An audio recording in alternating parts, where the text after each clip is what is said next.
All right, everybody. We are gonna go ahead and get started.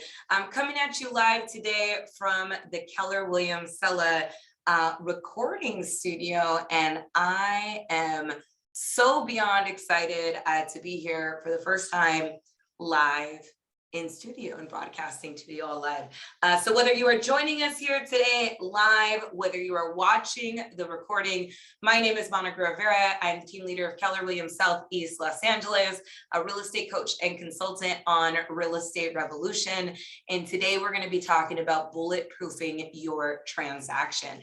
Now, we know that in the past 2 years with the national pandemic, there's been a lot of changes, and there's been a lot of challenges that come up. And one of the things that we know is that in any sort of market shift, we tend to run into new challenges. We tend to run into just so many different issues that can come up during a transaction. And so part of our goal when we are in a transaction, when we start seeing more of these issues, these challenges that are coming up, a big part of that goal is that we're able to navigate that, right? That we're able to save those transactions when that comes up.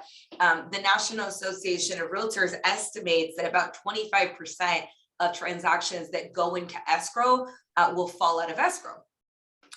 25%, that means for every 100 deals, 75 of those deals will close, and 25% of those deals, or 25 of those deals, will potentially fall out of escrow because of different challenges that come up.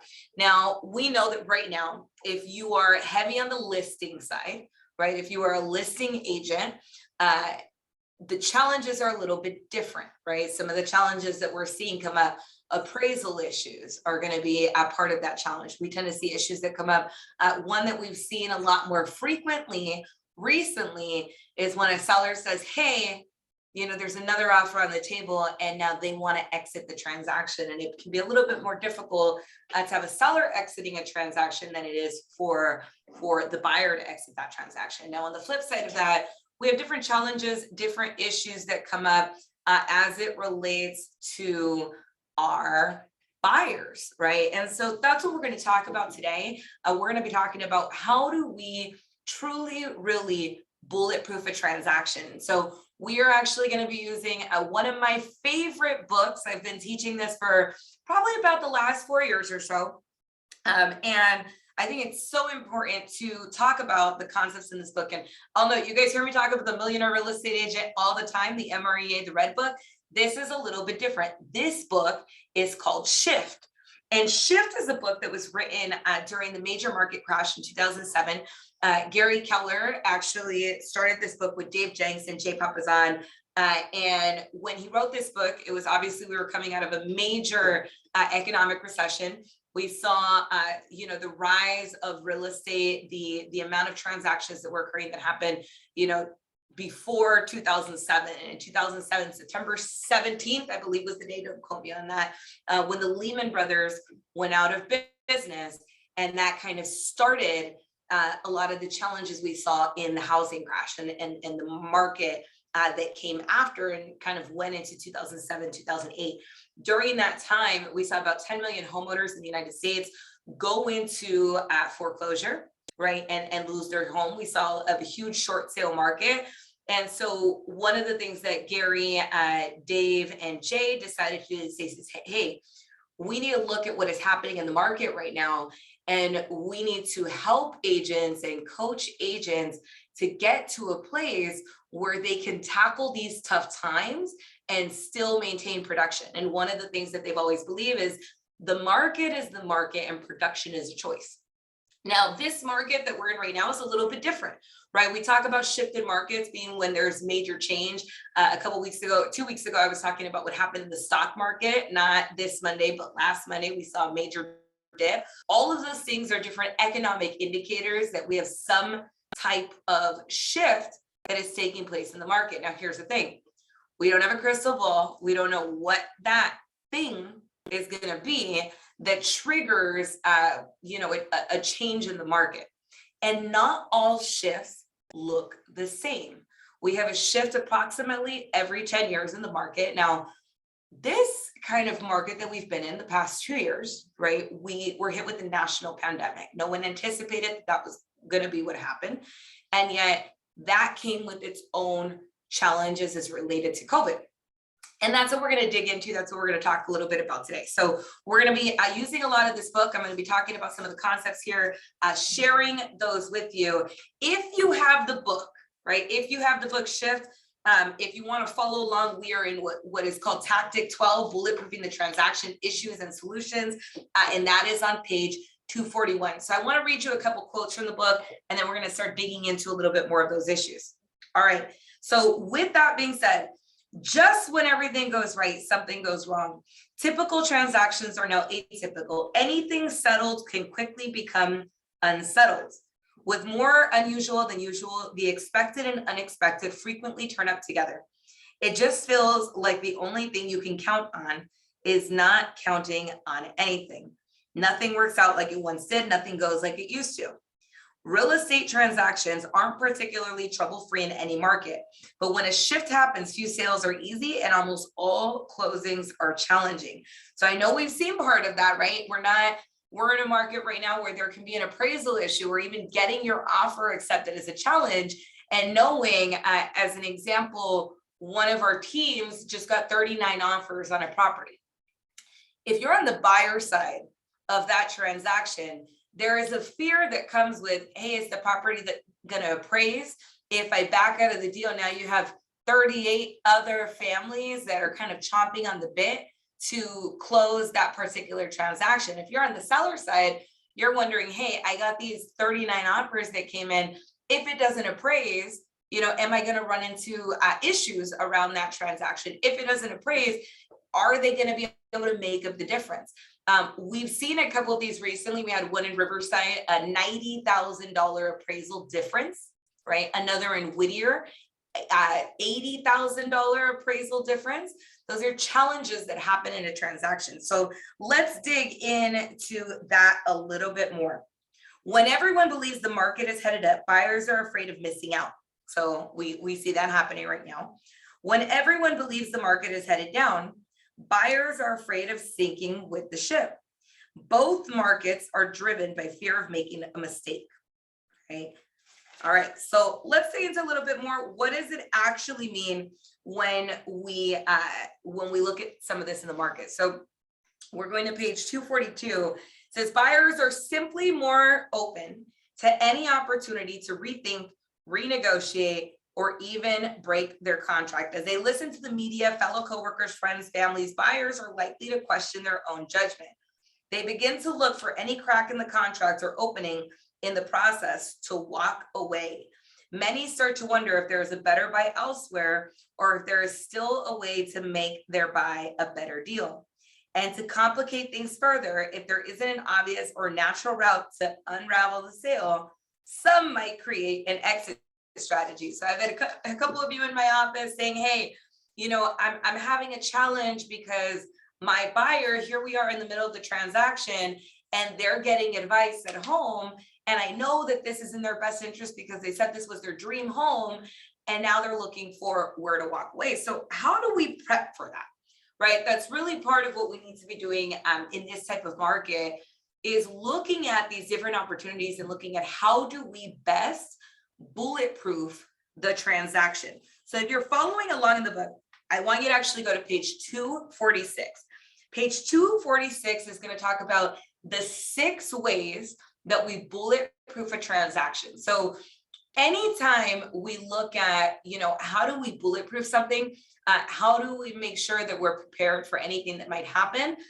The biggest part of that is knowing what those challenges might be, right? We have to anticipate the challenge in advance so that we can provide the best solution when that thing occurs, right?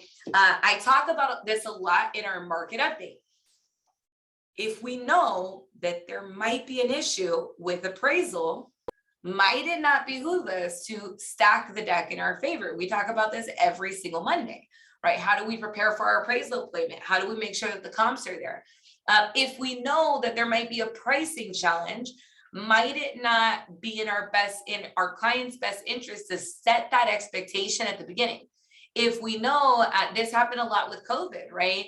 If we know that there might be challenges around, hey, a family potentially getting COVID, might we not look into different opportunities or resources that they can use to still close that transaction, right? And so that's what's going to be really important, is anticipating what those challenges and issues might be so that we can move forward with this. So on page 246, issue number 1, inspections and repairs, right? So we open a transaction and now we have this buyer investigation period where the buyer can go into the property and they're going to see, they're going to go and have an inspection done, check the roof, they're going to check the title, they're going to check all these different things as part of their inspections, and they may want to negotiate repairs. We also see certain cities that have a pre-sale inspection report, right, that comes up during this time frame as well. So what are some of the things that could go wrong? Unexpected findings. I'll give you an example of some interesting unexpected findings that we've had in past years. We had one property where everything looked to be in perfect condition, and the inspector went under the home and found a giant sinkhole. A giant sinkhole. I mean, I can't even tell you how large this sinkhole was. That is a major foundation issue that can come up with a property, right? I'll tell you another one. This was actually one of my transactions. This was out in unincorporated part of San Bernardino. We were in our buyer investigation period. And that particular property was 4 units with a additional lot that was on the back of the property. And there was a fort that had been built on the back of the lot with somebody living inside, and it was built with a car and mattresses and all these different things. And there was actually somebody living there on the property. Those are different things, right? Unexpected findings that happen during a transaction. Now, our job as the realtor is to look for the solution. So what else can go wrong during inspections and reports? Report complexity, right? Report complexity. Sometimes you get a report and the buyer gets really into the details and they don't realize that some of the findings might be very, very normal, right? So I'll give you another example. There are certain cities that we know that on the environmental report, they may have findings on their environmental, so part of the natural hazards disclosure, if that particular city is next to a lot of industrial. So this happened to me when I first got started in the industry. I sold a property. That property was the last residential home on that street, and it was right next to an auto center, right? An auto center. Now, because they're doing, it was a car repair auto center, right? Because they're doing a lot of car repair there are certain things that kind of go into the ground. They had some gasoline tanks that were underneath. A lot of that had kind of infused. That came up in the environmental report, and the buyer got scared. Now, I was still fairly green at the time, so it was a little bit, that became a challenge for me in the how I set that expectation at the beginning of the transaction. Had I kind of known that that might be an issue that came up with, which common sense now for me tells me, hey, we're right next to an auto center. And now that I've had that experience, I can anticipate that that is probably going to be something that comes up in that type of transaction. Other things that can come up in certain areas, right? There may be additional fire insurance if you're in a heavy fire zone, right? In certain areas, septic tanks are the norm. And so having an additional inspection around a septic tank is going to be really important. So all of these are things, all of these are things that can come up around looking at our inspection complexity. cost and who pays. Cost and who pays. So let's say that something does come up in the inspection and the buyer says, hey, I want to do a repair request on it, right? Now it comes down to, okay, what is going to be the cost of this particular item and who's going to pay for this particular item? Now, we always negotiate on behalf of our client. And we always want to do what's in the best interest of our client. And we want to set the expectation. If we are in a situation, so I'll give you an example with the seller, right? Let's say you're representing the seller. If they only had one offer on the property, their position in negotiating might not be very strong. Whereas when your seller is in a multiple offer situation and they know that if I walked away from this particular deal, I have another backup offer or another potential deal on the table, now I'm in a stronger negotiating position, and vice versa on the buyer side, right? Is who kind of has that control in setting the expectation. I'll give you another example from my personal clients. I was in a position where, we went into escrow on a property. That property we discovered had about $20,000 of foundation damage on the property. And part of the challenge there, the client, my buyer, really wanted the property. And so I asked them the question. I said, great, we know we want to do, this repair on the foundation. In that particular case, from what we saw, there didn't seem that there was another viable offer that was coming in as competitively as we had come in on that particular property. With that being said, $20,000 of foundation damage is no small thing, right? It's no small thing. And so I asked the client, I said, look, if we are able to get this taken care of, would you like to proceed with the sale? She said, yes. I said, if we're not able to get this taken care of, would you be willing to come in with the difference? She said, no. I said, great. If they don't do the repair, are we walking away from the deal? She said, yes, great. Now I know, my two outcomes. Now, because I knew that, we played a little bit of hardball. In verbal negotiation, agent was adamant that their client was not going to pay for any repairs. We submitted the repair request in writing anyways, because I knew that my client was willing to walk away from that deal. And so I could go in, a little bit more intense on the negotiation on it to save that transaction. Now, if your client is not willing to walk away from the deal, then you have to set that expectation at the beginning as well. In my situation, we were able to negotiate, even though agent was adamant that the client was not going to handle the foundation damage. When they realized that we were willing to cancel and there was not another viable offer on the table, they proceeded and did the foundation repair. We proceeded and closed that transaction. These type of issues come up. The difficulty here is really understanding who has the higher negotiating power, who has that higher leverage in that particular case, right? When we look at those. Okay, so going a little bit more, timetable for repairs, right? Timetable for repairs is another challenge that can come up during this time period. We know that based on our residential purchase agreement in California, unless we have amended it on the contract, we have a specific time period for buyer investigation. If we need more time,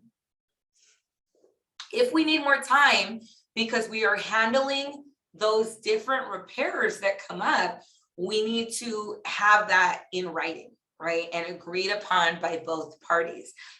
That's going to be important, because if all of a sudden now we're in breach of contract because we have, gone past our timetable, now the seller has the opportunity to cancel if we're on the seller's side, or the same thing if we have agreed to an extension of time and on the seller side, and now we're coming up on it and we haven't performed. If we agreed to do repairs, now we're putting ourselves in breach of contract and giving the other party an out. So that's going to be really important for us as well. And then last but not least, in inspection and repairs, this happens with buyers.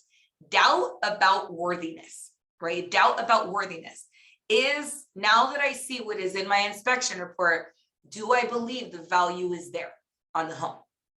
And if they've got another party in their ear sometimes this can cause major issues in the transaction. So what are some of our solutions? We talked a little bit about this. Seller getting a pre-inspection. In some areas, this is required.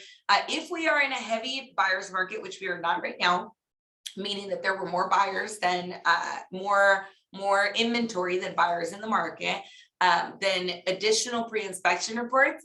Sometimes we do those prior to even going, even if it's not required by a particular city. Attending the inspection, right? Attending the inspection, or at least being there at the tail end of it, right? I think very often what happens is we allow clients, because we know it takes a lot of time, and I understand, right? I understand time is money. And if you are an extremely busy agent, this could be a bit of a challenge on being there to attend an inspection. But when we are bulletproofing a transaction, when the likelihood of deals falling out of escrow goes up, we really need to make sure that we are stacking the deck in our favor and doing the things that we need to do to best bulletproof the transaction. So attending an inspection, so that when the client, if they're there, is getting nervous about what is happening during that inspection, a lot of times buyers want to be there for the inspection, right? And then they have certain questions or concerns, and now they're ruminating on it. Sometimes it's better when we can help them to deal with that. Setting the expectation is going to be important as well. One of the things that I've always advised my clients is I absolutely want them to do a buyer's investigation on a property. And I know that the majority of the time you are buying something that has been lived in, that is pre-owned. There will always be issues. There will always be something that comes up in the inspection. That is how inspectors cover themselves from liabilities. They disclose, disclose, disclose. We disclose, disclose, disclose. That's why we have so many pages of disclosures. Oh, sorry, guys. Let's get that. Oops. Give me 1 second, guys. Technical difficulties, my friends, technical difficulties. But with that being said, so we disclose, disclose, disclose, right? Now, when we're able to be there and have that conversation and we set that expectation, right? We set that expectation at the beginning. Oh, let me send that. Okay, somebody very, very much wants to talk to you, my friends, today. We're gonna go ahead and send that to voicemail and call them back. Sorry about that. This is what happens when we're recording live sometimes, right?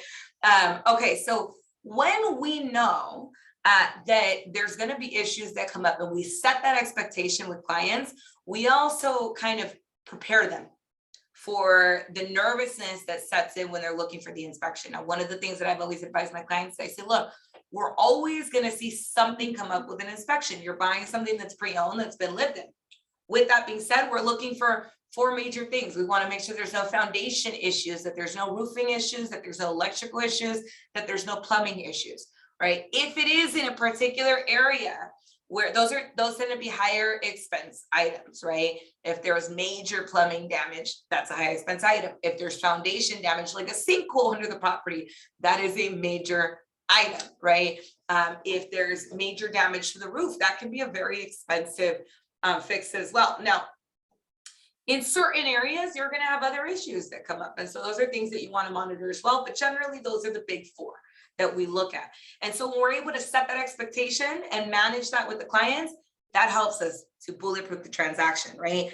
Also pre-negotiating limits, right? So in the case of the client that I had that said, hey, you know, $20,000 foundation damage, that was a limit. That was a deal breaker. That was a pretty high expense for that particular client, right? Now, with that being said, I've been in other situations where client, whether on the listing or the buyer side, says, you know what, I would be willing to give in on this negotiation aspect and up to $5,000 max, right? And if not, I'm walking away from the deal, or up to $10,000. So knowing what those are in advance and kind of prepping our clients for that, that's how we can best manage, right? My friends, we always have some challenges. Our first time using the studio. So this is a test run and I am navigating us today. So we are going from there. And then we'll kind of continue it, my friends. Love it. Okay, so let's continue. Let's talk about appraisals, right? Let's talk about our appraisals. This is a challenge that we're seeing a lot recently, right? This is a challenge that we are seeing a lot more is going to be different appraisal issues that come up during a transaction. Why are we seeing this a lot right now? We have been in a market recently where appreciation is absolutely at an all-time high, right? And with that being said, with appreciation kind of being at this all-time high, we have seen a lot of people paying over asking.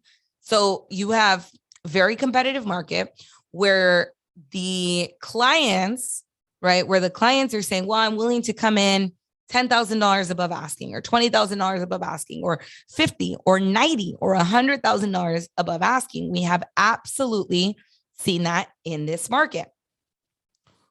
With that being said, we've always looked at the market or market value of a particular property as what a buyer is willing to pay, that a seller is willing to accept, right? What the buyer is willing to pay, that the seller is willing to accept, that the financial institution is willing to finance. If you have people paying almost, in some cases, $100,000 above asking, and that is not what the bank or the financial institution is willing to finance, now we run into issues where on the next property, there are comparables in that area that support a higher purchase price, right? That are supporting a higher purchase price, and yet the financial institution does not see the value there. That's where we start running into the majority of those different challenges that occur. So how do we manage this? If it won't support the price, if we can't support the loan, if the price does not match with the competitive market analysis. One, stack the deck in our favor. I talk about this on Mondays, right? We bulletproof the transaction by stacking the deck in our favor. I used to attend every appraisal appointment for my clients. I would go with a copy of the residential purchase agreement with the first page, right, that had the purchase price, the counter offer that had the final purchase price, and last but not least, I would include 3 comparables and maybe a cup of coffee, right? Because the appraiser was overworked, maybe water, depending if it was a hot day, right? Not because I thought that was going to make a change, but because I knew that why not stack the deck in my favor? Why not, right? So we want to make sure that we're providing the appraiser with research. We want to ensure that our buyer maybe has those additional funds to potentially come out of escrow. Or we want to make sure we're setting the expectation with the seller that, hey, property might not appraise, right? What is our limit here? What are we willing to walk away at? Do we have a backup offer ready to go or do we not? And then again, last but not least, appealing the appraisal. This is rare. This is a little bit more difficult. So I just want to always be, honest with that and open about that. I don't think this is always going to be I don't think this is always going to be the best or first solution that we can, go to, but we have the ability to potentially appeal the appraisal. We want to make sure we're coming in the research that the comparables are there. Every once in a while, if we look at the appraisal, so I'll give you an example of one that I had as well with appealing the appraisal. The property was in Chino, California. And in this particular case, we ran into a major challenge. I was representing the listing agent. It was a brand new construction property. And we appraised it before we listed it. So this was a little different. We weren't mid-transaction. We appraised it before we listed it. Now, the property was borderline unincorporated Chino. So this particular property was in the unincorporated portion of Chino. The appraiser used comparables in the incorporated part of Chino, which included gated communities, which included areas that had a higher supplemental taxes because they had a lot more maintenance, which included areas that had sidewalks. Our property didn't have a sidewalk, right? Because it was just a different area. And the appraiser actually overvalued the property significantly to the tune of over $100,000. Now, thankfully, in that particular case, seller, right? The seller was an investor, a multiple time client. I had that trust with them already on that particular property. It was actually 3 properties, new construction, but on those particular properties. And so because I had set the expectation and I knew how to do my comparables beforehand, I had given an estimated value. And when we did get the appraisal, we used it as leverage in 2 cases. One, we did appeal it because it brought up different challenges that occurred because no financial institution was actually willing to finance based on this independent appraiser as well. But we ran into some challenges there. We used it as a marketing piece, as well as we actually shared that appraisal with the buyers that were interested in the property, and we sold them on instant equity. And yet we were, we were in integrity on it because we knew that value wasn't necessarily there, and it had some other effects because it was new construction on that particular property. But an appraisal in either direction the wrong way can create those type of challenges. And this was a little different because it was an independent appraisal. Now, I've had another transaction challenge that happened. This was actually in a different area. This was in Compton. The property had some issues in that there was a section of the property that had been done not up to code without permits. And so when we had the appraisal, the property came in as a conditional appraisal. It needed to make sure that those different issues were rectified with the city, right? Those are different elements that you have to navigate when there are appraisal issues that come in.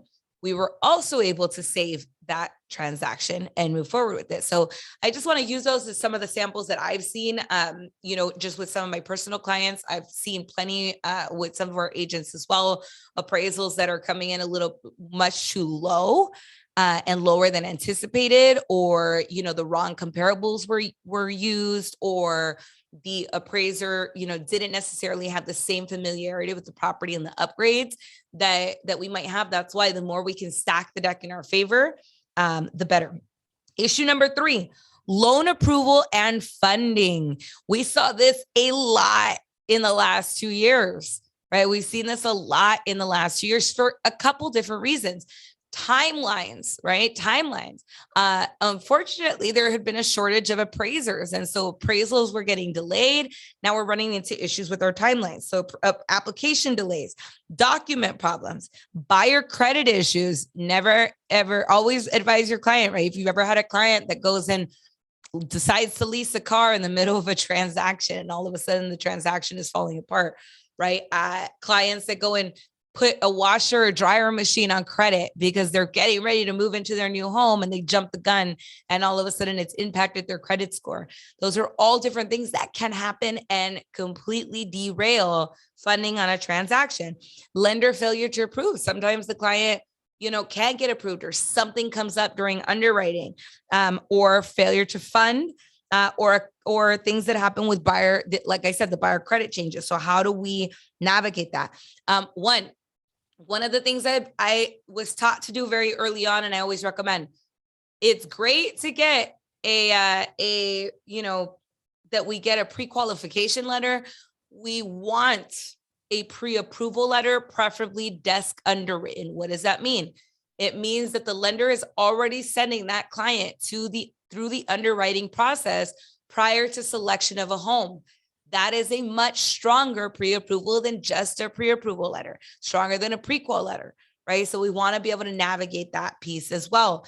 Assisting the buyer with the paperwork. Every once in a while, especially with a lot of clients, there's delays because they didn't bring in certain documents, or this happens a lot. Client says, oh, I can do online banking, and they log in on their phone and they're screenshot it and trying to use those as a statement. That does not work. It has to be the PDF, right? So sometimes going and helping them with their paperwork is going to help us with closing out that transaction. Getting credit counseling. So if you have a client, they're interested in buying, they have some funds, but their credit is shot. Working to create a home buyer plan with your lender to get them counseling on their credit until they get to a place where now, yes, they can get pre-approved. That's going to be another option that we have. Reapplying with corrections, sometimes parallel applications. So getting cross-qualified with another option. And then always giving a pre-closing credit warning. What does that mean? Talking to the client about no major purchases on credit, right? People get excited sometimes and they say, oh, well, make this easier. I'm going to apply for a credit card, or during the holidays, right? All of a sudden people are using, there's all these different deals that go on with different, when they go shopping and everybody wants to get them on a credit card application, and they decide, they forget, right? If we have to set that expectation up front to manage that as well. Okay. Issue number 4, other contingencies. This has also been very big right now. We've seen a lot of challenges where a seller is listing their property and they're also purchasing property, and it's contingent on the sale of their property. And in some cases, they can't find the replacement property, or at the replacement property, they don't want to accept their offer because of the contingency. So we run into issues like that as well. Third-party approvals, estate, relocation, short sale approvals, right? Sometimes there's clouded title issues, where we have one we're navigating right now that has severely clouded title issues that come up. All of those are things that we want to get at the beginning. We want to make sure that we have the correct title information, that we've navigated that beforehand, right? That we know what our timeline is. We've seen some where we're navigating another one right now where they're waiting on court confirmation. All of those timelines, if it's a specialized transaction, one, we need to make sure we're using the right forms, right? The right contract and forms, and that we understand the right timeline for it so that the right timeline is in our contract. That's something that in Ed, our broker of record, Ed Bonillas contract classes, right? His broker hour, he goes over some of those things, like on probate cases, right? Goes over the timeline for probate, the agreements that you use for probate. It's different, right? It's different. So you want to make sure that those are things that are also, all those additional contingency periods are being navigated. And if you need support on it, that's what we are here for, right? We can navigate a lot of these challenges with you. Okay, number 5, the Cohop agent, other issue that can happen in a transaction. Like, no judgment on any agents on the other side of a transaction. And it takes 2 to tango, right? So every transaction, we've got 2 agents on the transaction. And something that we see sometimes is maybe the other agent, is not as familiar with the contract, or there's different challenges that come up on those different issues, right? Or they missed a small detail, or there was a signature that was missed. All things that can cause delays in a transaction, right? Those are things you want to pay attention to as well. Or even the vendors. A vendor that is not working on the timeline that we need for that particular deal. Those things are going to be really important. Anytime I can, I like to control the vendors if possible. Now, if I'm on the listing side, generally, fairly standard practice is that the seller, it'll be seller's choice of services. That's usually the case. However, even as a buyer's agent, when you submit a contract, I always like to include, obviously I know seller's choice tends to be a piece of it, and I will put in seller's choice or my preferred vendor, right? Because I know that if I have the capacity to use a vendor that I already have a familiar relationship with, that I already know the level of customer service that they provide, that I already know that they deliver as an extension of the deal for myself, it makes life a lot easier. I always want to make sure that I clarify messages and intentions with the other agent in writing. This is what we have conversation logs for, right? Anytime you have any sort of negotiation, verbal negotiation that happens over the phone, you call the other agent, you have a conversation with them about something that's going on, right? That, hey, yeah, we're going to do an extension of time or whatever. Verbal does not suffice. It needs to be followed up with the actual contract, right? And with the agreement in writing. I want to have that in the conversation log. So even if I have a great conversation over the phone, I may shoot off an email or a text message just to reiterate what we discussed in our conversation. And here is the contract to note that, right? So we want to make sure that we are utilizing all of those tools for us as well. And then just own the process and communicate regularly, right? We do not play the blame game with our clients because it is our fiduciary responsibility, right, to be on it with the client. So we want to own the process as well. If the other agent misses a timeline on something and we did not catch it, both parties have that responsibility. So it's not, we're not going back to our client and just blaming the other agent on those things as well. We want to own the process, own the timelines, own all those things, keep an eye on it. We're not going to blame our vendors, right? Because it's our responsibility to be following up with them. If they don't catch something, that's not always, it's our responsibility to have a second look. We have to sign off on all these different portions of the contract as well. So it's important for us to review it, right? We want to own the process. The more we can maintain that ownership, the more we continue to make sure that those details don't get missed. And last but not least, number 6, issue and solution, deadlines, right? This is inspection and repair deadline, closing date, occupancy, approval and documentation. How do we make sure that we stay on deadline? Again, this is about owning the process, knowing our dates, knowing our timeline. Are we on track to close? Is there any delays? If there are delays, do we have an extension of time that we've submitted and had signed by both parties in writing, right? Anything on the contract has to be signed by both parties on it. Are we making sure that we're managing the closing checklist? I was just talking about this with one of our associates, one of our teams, on what does that checklist look like? We have a buyer and a seller checklist. Are you following along with the timelines and the expectations on it? What does that look like? This is really important right now. There's been some changes to the residential purchase agreement. Are you going to broker hour to get updated on those changes so that when you are navigating the contract, right? When you are navigating the contract, you are utilizing the correct time frame and not just assuming it's the same as it was. Things change, right? Things change on some of these timelines. That's going to be really important. So to reiterate on the 6, inspections and repairs, number 1. Number 2, appraisals. Number 3, loan approval and funding. Number 4, other contingencies. Number 5, the cooperating agent. And number 6, deadlines. These are the 6 ways, the 6 potential issues that we should anticipate during a transaction. I am going to add number 7. I'm going to add number 7. This is not in the book, right? This is not in the book. So this is me adding in number 7. But we are in a national pandemic, right? It is what it is. This national pandemic did not exist when this book was written.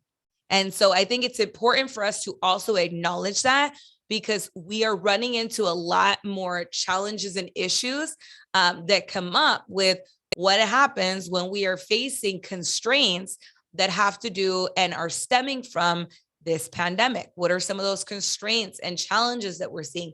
One, the most obvious is people getting sick, right? Mid-transaction. All of a sudden, somebody is sick and an extension of time needs to be done so that the client can even get into the property to do their inspection and do their buyer investigation, right? With the eviction moratorium, we're seeing challenges where, potential investors can't get in to see a property because the property it has tenants in it and they are refusing to allow entry, right? Those are issues that are coming up. Issues with mortgage forbearances and modifications, all these challenges that come up with we've seen this happen where a property is getting ready to go to sale and the loan, all of a sudden, when we're getting ready to do the loan payoff, because it was a defaulted loan. It was sold to another lender. And now we're looking to do the loan payoff somewhere else. It gets caught during escrow. We've had that happen before, right? Different issues that come up because of the pandemic. So it's important to note that, right? It's important to know some of the solutions around that. One of the things we talked about at our team meeting this past week was remote online notary, right? What are some of the ways that we can still get documents notarized if somebody's out of town or has COVID, right? So that we can still move the ball forward on those transactions. So that's another avenue we're exploring. So I just wanted to add that one. I think it's important for us to bring it up. It would be, I don't want to ignore something that is so relevant and so big right now that is majorly come up with transactions. We've seen things where, unfortunately somebody passes away during a transaction. Those are all different situations that we need to navigate. Okay, so with that being said, right, we went over the 6 different issues and solutions to bulletproofing a transaction. Here's the other piece of that solution. Please, please, please remember that you are not alone on any of these transaction issues. I'm going to give the disclosure. If you are watching this recording and you are not with Keller Williams Southeast Los Angeles, please refer to your brokerage and your broker, because I have to give that disclosure that this is not meant to constitute any legal advice. With that being said, for our associates and our agent partners here with Keller Williams Southeast Los Angeles, if you have a challenge that comes up during a transaction, I know that we've been in an industry where, sometimes we want to handle it on our own.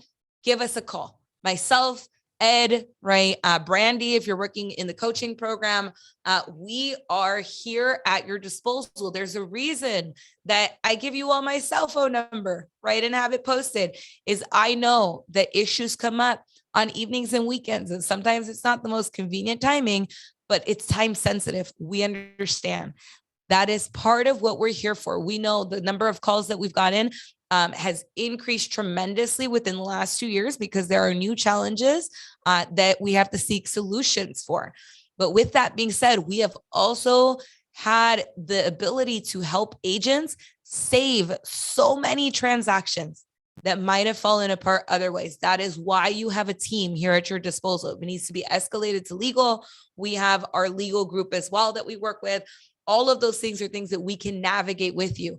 We have helped save transactions that had challenges because of issues with appraisal, right? We've been able to save transactions that had challenges because of things that came up with COVID. We've been able to help clients that say, hey, I need to negotiate X. That's what we're here for, right? Is to help you do what is in the best interest and what is your fiduciary duty to your client, to help them do what is in their best interest to best support them. So do not hesitate to give us a call. With that, my friends, we're going to be going into a lot of fun stuff in the next couple of weeks. Thank you for bearing with me with some of the technical difficulties. This was actually, I wasn't going to record in here and I thought, hey, why not give it a test run?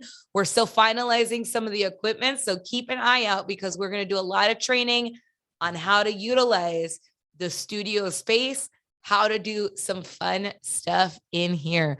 With that being said, I wish you all an amazing Friday. Follow-up Friday. Go follow up with all your clients, right? Have an amazing, amazing weekend of open houses and showings. And I will see you for our market and industry update on Monday. You guys have a great day. Bye-bye, my friends.